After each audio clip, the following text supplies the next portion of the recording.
Hi friends, welcome back to my YouTube channel. ನಾನಿವತ್ತು mushroom pulao ಮಾಡೋದು ಹೇಗೆ ಅಂತ ಹೇಳ್ಕೊಡ್ತೀನಿ. ಅದು ಮನೆಯಲ್ಲೇ ಇರೋಂಥ ಇಂಗ್ರೀಡಿಯೆಂಟನ್ನು ಬಳಸ್ಕೊಂಡು ಹೇಗೆ ಮಾಡೋದು ಅಂತ ಹೇಳ್ಕೊಡ್ತೀನಿ. ಜಾರನ್ನು ಸಹ ಬಳಸ್ದೆ ಯಾವ ರೀತಿ ಮಾಡೋದು ಅಂತ ನಾನು ಹೇಳ್ಕೊಡ್ತೀನಿ. ಹಾಗಾದರೆ ಬನ್ನಿ ಫ್ರೆಂಡ್ಸ್, ನೋಡ್ಕೊಂಬರೋಣ. ಈಗ ಮಶ್ರೂಮ್ ಪಲಾವ್ ಮಾಡೋದಕ್ಕೆ ಸಾಮಾನು ಏನೇನು ಬೇಕಪ್ಪ ಅಂದರೆ, ಫಸ್ಟ್ ಈರುಳ್ಳಿ, ಆಲೂಗೆಡ್ಡೆ, ಕ್ಯಾರೆಟು, ಬೀನ್ಸು, ಟೊಮೊಟೊ ಹಣ್ಣು, ಮೆಣಸಿನ್ಕಾಯಿ ಇಷ್ಟು ಬೇಕಾಗುತ್ತೆ ಸದ್ಯಕ್ಕೆ. ನೆಕ್ಸ್ಟ್ ಏನಪ್ಪ ಅಂದರೆ ಪುದೀನ ಸೊಪ್ಪು ಬೇಕು, ಮತ್ತು ಎಲ್ಲ ಪೇಸ್ಟ್ ಮಾಡಿರ್ತೀನಲ್ಲ ಅದು ಬೇಕು. ನೆಕ್ಸ್ಟ್ ಮೊಸರು ಬೇಕು, ಪಲಾವ್ ಎಲೆ, ಮಶ್ರೂಮ್ ಬೇಕು, ಮತ್ತು ಬಟಾಣಿ, ಕೊತ್ತಂಬರಿ, ಅಕ್ಕಿ. ಇಷ್ಟು ಇಂಗ್ರೀಡಿಯೆಂಟ್ಸ್ ಇದ್ದರೆ ಸಾಕು, ಮಶ್ರೂಮ್ ಪಲಾವ್ ಆರಾಮಾಗಿ ಮಾಡ್ಬೋದು. ಆವಾಗಲೇ ಪೇಸ್ಟ್ ಅಂತ ಹೇಳಿದ್ನಲ್ಲ, ಅದನ್ನ ಪೇಸ್ಟನ್ನು ಯಾವ ರೀತಿಯಾಗಿ ತಯಾರಿಸೋದು ಅಂತ ಹೇಳ್ತೀನಿ. ಫಸ್ಟು ಜಿಂಜರು ಮತ್ತು ಗಾರ್ಲಿಕ್ಕನ್ನು ಹಾಕಬೇಕು, ಮತ್ತು ಹಸಿಶುಂಠಿ ಬೆಳ್ಳುಳ್ಳಿ, ಅದರ ಅರ್ಥ ಕನ್ನಡದಲ್ಲಿ. ನೆಕ್ಸ್ಟು ಮೆಣಸಿನಕಾಳು, ಆಮೇಲೆ ಚಕ್ಕೆ, ಇವಿಷ್ಟು ಇದ್ದರೆ ಆರಾಮಾಗಿ ಮಾಡ್ಬೋದು. ಇಷ್ಟನ್ನು ಹಾಕಿ ಕುಟ್ಟಣಿಯಲ್ಲಿ ಕುಟ್ಟಬೇಕು. ಅದ್ರ ಬದಲಿಗೆ ಮಿಕ್ಸಿಯಲ್ಲಿ ಹಾಕೋದ್ಕಿಂತ ಕುಟ್ಟಣಿಯಲ್ಲಿ ಕುಟ್ಟಿದರೆ ತುಂಬ ಚೆನ್ನಾಗಿರುತ್ತೆ. ಬೆಳ್ಳುಳ್ಳಿ ಇದೆಯಲ್ಲ, ಅದು ಜವಾರಿಯಾಗಿ ಬೆಳ್ಳುಳ್ಳಿ ಇರಬೇಕು. ಅದು ಆಮೇಲೆ ತುಂಬ ಟೇಸ್ಟಿಯಾಗಿರುತ್ತೆ, ಆರೋಗ್ಯಕ್ಕೆ ಕೂಡ ಒಳ್ಳೆಯದಾಗುತ್ತೆ. ಅಂದರೆ ನಿಮ್ಮ ಮನೇಲಿ ಎಷ್ಟು ಜನ ಇದ್ದೀರೋ ಅದ್ರ ತಕ್ಕಂಗೆ ಬೆಳ್ಳುಳ್ಳಿ, ಹಸಿಶುಂಠಿ ಹಾಕಬೇಕು. ಅತಿಯಾಗಿ ಹಾಕಬಾರ್ದು. ಹಾಕೋದ್ರಿಂದ ಏನಾಗುತ್ತೆ, ಸ್ವಲ್ಪ ಅಸಿಡಿಟಿ ಆ ಥರ ತೊಂದರೆ ಇದ್ದವರಿಗೆ ಪ್ರಾಬ್ಲಮ್ ಆಗುತ್ತೆ. ಸೊ ಜಾಸ್ತಿ ಸನಾಯ ಐಟಮ್ಸನ್ನು ಯೂಸ್ ಮಾಡಬೇಡಿ. ಎಷ್ಟಾಗುತ್ತೋ ಅಷ್ಟು ಯೂಸ್ ಮಾಡಿ. ನೋಡಿ ಹೇಗಾಗಿದೆ ಇವಾಗ.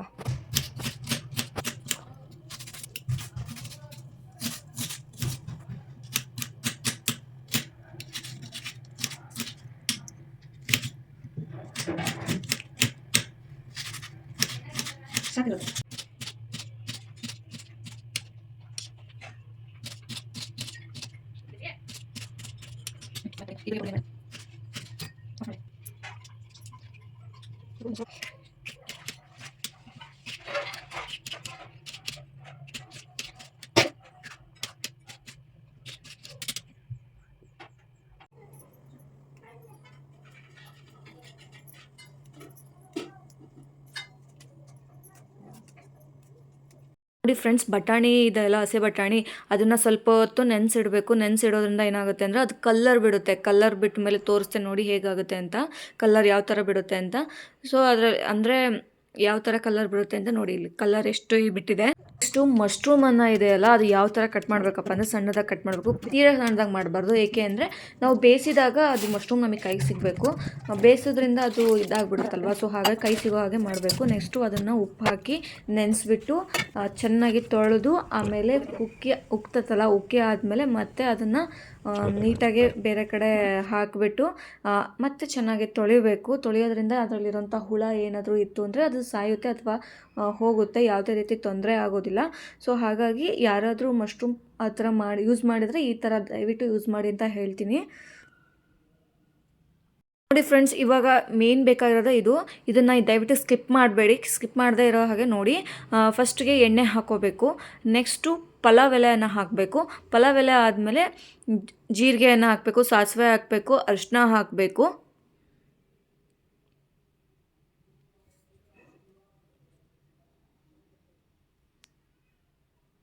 ನೆಕ್ಸ್ಟು ಈರುಳ್ಳಿನ ಹಾಕಬೇಕು. ಈರುಳ್ಳಿ ಹಾಕಿ ಅದು ಕಲರ್ ಚೇಂಜ್ ಆಗೋವರೆಗೂ ಸ್ವಲ್ಪ ಫ್ರೈ ಮಾಡಬೇಕು. ಕಲರ್ ಚೇಂಜ್ ಆದಮೇಲೆ ಅದು ನಮಗೆ ಗೊತ್ತಾಗುತ್ತೆ, ಒಂಥರ ಕಲರ್ ಆಗುತ್ತೆ. ಸೊ ಅದು ಕಲರ್ ಚೇಂಜ್ ಆದಮೇಲೆ ಪೇಸ್ಟ್ ಮಾಡ್ಕೊಂಡಿರ್ತೇವಲ್ಲ, ಹಸಿಶುಂಠಿ ಬೆಳ್ಳುಳ್ಳಿ ಅವೆಲ್ಲ ಪೇಸ್ಟು, ಅದನ್ನು ಕೂಡ ಅವೆರಡೂ ಕಾಂಬಿನೇಷನ್ ಆಗಿ ಚೆನ್ನಾಗಿ ಫ್ರೈ ಮಾಡಬೇಕು. ಹಾಗೆ ಫ್ರೈ ಮಾಡಾದಮೇಲೆ ನೆಕ್ಸ್ಟು ಇಂಗ್ರೀಡಿಯೆಂಟ್ ಬಂದುಬಿಟ್ಟು ನೋಡಿ, ಚೆನ್ನಾಗಿ ಅದು ಕಲರ್ ಬಿಡೋವರೆಗೂ ಅದು ಫ್ರೈ ಮಾಡ್ತಾನೆ ಇರಬೇಕು. ಮಾಡಾದಮೇಲೆ ನೆಕ್ಸ್ಟು ಹಾಕೋದೇನಪ್ಪ ಅಂದರೆ ನೆಕ್ಸ್ಟ್ ಟೊಮೊಟೊ ಹಣ್ಣು ಹಾಕಬೇಕು. ಟೊಮೊಟೊ ಹಣ್ಣು ಹಾಕಿದ್ಮೇಲೆ ಅದನ್ನು ಕೂಡ ಚೆನ್ನಾಗಿ ಫ್ರೈ ಮಾಡಬೇಕು. ಫ್ರೈ ಆದಮೇಲೆ ನೆಕ್ಸ್ಟು ಮೆಣಸಿನ್ಕಾಯಿ ಹಾಕಬೇಕು. ಮೆಣಸಿನ್ಕಾಯಿ ಹಾಕೋದ್ರಿಂದ ಸ್ವಲ್ಪ ಖಾರ ಆಗಿ ಸ್ಪೈಸಿಯಾಗಿ ಕಾಣಿಸುತ್ತೆ. ಮೆಣಸಿನ್ಕಾಯಿನ ಯಾವ ರೀತಿ ಇದು ಮಾಡಬೇಕಪ್ಪ ಅಂದರೆ ಸಿಡಿಯಾಗಿ ಕಟ್ ಮಾಡಬೇಕು. ನೆಕ್ಸ್ಟು ಆಲೂಗೆಡ್ಡೆ ಹಾಕಬೇಕು, ಕ್ಯಾರೆಟ್ ಹಾಕಬೇಕು. ಎಲ್ಲ ಹಾಕಾದ್ಮೇಲೆ ಬೀನ್ಸ್ ಹಾಕಬೇಕು. ಬೀನ್ಸು ಇವೆಷ್ಟು ತರಕಾರಿ ಇದಾವಲ್ಲ, ಈ ತರಕಾರಿ ಎಲ್ಲ ಹಾಕಿದ್ಮೇಲೆ ಸ್ವಲ್ಪ 5-10 ನಿಮಿಷ ಅದು ಸ್ವಲ್ಪ ಡ್ರೈಡ್ ಆಗಬೇಕು. ಅಲ್ಲಿ ತನಕ ಫ್ರೈ ಮಾಡ್ತಾ ಇರಬೇಕು. ನೆಕ್ಸ್ಟು ಇದೆಲ್ಲ ಆದಮೇಲೆ ಅದ್ರ ಜೊತೆ ಉಪ್ಪನ್ನು ಹಾಕಬೇಕು. ಉಪ್ಪು ಹಾಕೋದ್ರಿಂದ ಎಲ್ಲ ಚೆನ್ನಾಗಿ ಟೇಸ್ಟ್ ಬರುತ್ತೆ. ಎಲ್ಲರಿಗೂ ಗೊತ್ತಿರೋ ಹಾಗೆ ಉಪ್ಪನ್ನು ಹಾಕಿದ್ರೆ ಅದು ಯಾವ ಟೈಮಲ್ಲಿ ಹಾಕಬೇಕು ಅನ್ನೋದು ಮೇನ್ ಇಂಪಾರ್ಟೆಂಟು. ನೆಕ್ಸ್ಟು ಬಟಾಣಿ ಕಾಳನ್ನು ಹಾಕಬೇಕು. ಬಟಾಣಿ ಕಾಳು ಹಾಕಿದ್ರು ಕೂಡ ಅದು ಒಂದು ಟೇಸ್ಟಿ ಅಂತಲೇ ಹೇಳ್ಬೋದು. ಹಸೆ ಬಟಾಣಿ ಗೊತ್ತಲ್ವಾ? ಸೊ ಅದನ್ನು ಹಾಕಬೇಕು. ನೆಕ್ಸ್ಟು ಪುದೀನ ಸೊಪ್ಪನ್ನು ಹಾಕಬೇಕು. ಪುದೀನ ಸೊಪ್ಪು ಕೂಡ ಅದಕ್ಕೆ ಸರಿಯಾಗಿ ಚೆನ್ನಾಗಿರುತ್ತೆ. ಪುದೀನ ಸೊಪ್ಪು ಹಾಕಲಿಲ್ಲ ಅಂದರೆ ಮಶ್ರೂಮ್ ಪಲಾವ್ ಚೂರು ಚೆನ್ನಾಗಾಗೋದಿಲ್ಲ. ಪುದೀನ ಸೊಪ್ಪು ಮೇನ್ ಇಂಪಾರ್ಟೆಂಟು, ಅದನ್ನು ಮಾತ್ರ ಸ್ಕಿಪ್ ಮಾಡೋ ಹಾಗೇ ಇಲ್ಲ. ನೆಕ್ಸ್ಟು ಖಾರದ ಪುಡಿ ಹಾಕಬೇಕು. ಖಾರದ ಪುಡಿ ಹಾಕಿದ್ಮೇಲೆ ಅಂದರೆ ಸಾಂಬಾರು ಪುಡಿ ಅಂದರೆ ಮನೆಯಲ್ಲೇ ಮಾಡಿರ್ತಾರೆ ಗೊತ್ತಾ, ವೈಟ್ ಪುಡಿ ಅಂತ ಹೇಳ್ತೀವಿ ನಮ್ಮ ಭಾಷೆಯಲ್ಲಿ. ಸೊ ಅದನ್ನು ಹಾಕಬೇಕು. ನಿಮ್ಮ ಮನೇಲಿ ಏನೇನು ಐಟಮ್ಸ್ ಇದ್ದಾವೆ ಸನಾಯ ಐಟಮ್ಸು ಅದನ್ನು ಹಾಕಿ.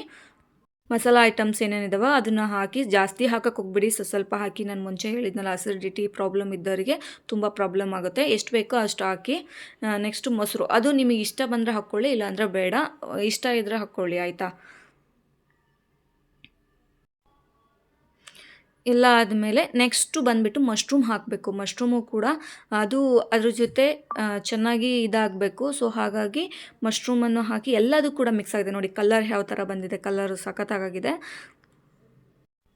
ನೆಕ್ಸ್ಟು ಏನು ಹಾಕ್ಬೇಕಪ್ಪ ಅಂದರೆ ಅಕ್ಕಿ ಹಾಕಬೇಕು. ಅಕ್ಕಿನ ಅದು ಚೆನ್ನಾಗಿ ಸ್ವಲ್ಪ ಒಂದು 5 ನಿಮಿಷ ನೆನೆಸಿಡಬೇಕು. ನೆನೆಸಿಟ್ಟ ಮೇಲೆ ಈ ಅಕ್ಕಿನ ಹಾಕೋದ್ರಿಂದ ಚೆನ್ನಾಗಾಗುತ್ತೆ. ಆಮೇಲೆ ಅಕ್ಕಿ ಹಾಕಿಬಿಟ್ಟು ಜಸ್ಟ್ ಆಮೇಲೆ ನೀರು ಸಡನ್ನಾಗಿ ಹಾಕಬಾರ್ದು. ಅದನ್ನು ಚೆನ್ನಾಗಿ ಕೈ ಆಡಬೇಕು. ಕೈ ಆಡೋದ್ರಿಂದ ಅದು ಅಕ್ಕಿ ಏನಾಗುತ್ತೆ ಅಂದರೆ ಉದುರು ಥರ ಬರುತ್ತೆ. ಬೆಂದಾದಮೇಲೆ ಉದುರು ಥರ ಆಗುತ್ತೆ. ಎಲ್ಲ ಆದಮೇಲೆ ವಿಷಲಿಗಿಟ್ಟೆ. ಒಂದು ವಿಷಲ್ ಹೊಡೆಸಿ. ಫೈನಲಿ ರೆಡಿ ಆಗಿದೆ. ನೋಡ್ಕೊಂಬಂದ್ರಲ್ಲ ಫ್ರೆಂಡ್ಸ್ ನನ್ನ ಮಶ್ರೂಮ್ ಪಲಾವ್ ಹೇಗಿದೆ ಅಂತ. ದಯವಿಟ್ಟು ಮನೆಯಲ್ಲಿ ಒಂದು ಸಲ ಏನಾದರೂ ಟ್ರೈ ಮಾಡಿ, ಒಳ್ಳೆ ಗುಡ್ ರಿಸಲ್ಟ್ ಕೊಡುತ್ತೆ ಅಂತ ಹೇಳ್ತೀನಿ. ಅಂದರೆ ತುಂಬ ಈಸಿಯಾಗುತ್ತೆ, ಯಾವುದೇ ಮಿಕ್ಸಿ ಜಾರನ್ನು ಯೂಸ್ ಮಾಡದೆ ಚೆನ್ನಾಗಾಗುತ್ತೆ. Trust me.